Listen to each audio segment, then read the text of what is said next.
Good morning, ma'am. Ma'am, in this time of reflection, ano po ang message niyo sa inyo as of detractors muna ni Pangulong Marcos and then sa mga bashers niyo, namely Harry Roque and Vice President Sara Wow, Duterte? inamin mo, basher sila. So, ibig sabihin, pag basher, wala bang maibibigay na matinong kasagutan o matinong opinion? Sa atin lang, sa ngayon, sa panahon ngayon, ay iwasan po natin sana ang pamumulitika. Kung wala po sila masasabing maganda at kundi paninira lamang, tumigil muna sila or tumigil na sila permanently. At makipagtulungan na lamang po sa administrasyon para sa ika-aangat ng ating bansa at ika-aangat din po ng bawat Pilipino. Ang basher po ngayon, sinasabi natin, pang sariling interes.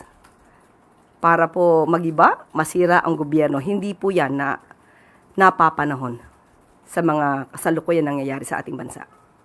Follow up lang, ma'am. Ipagdadasal mo ba sila? Lahat po, lahat ng makakasalanan, lahat ng makasalanan sa mundo dapat ipagdasal.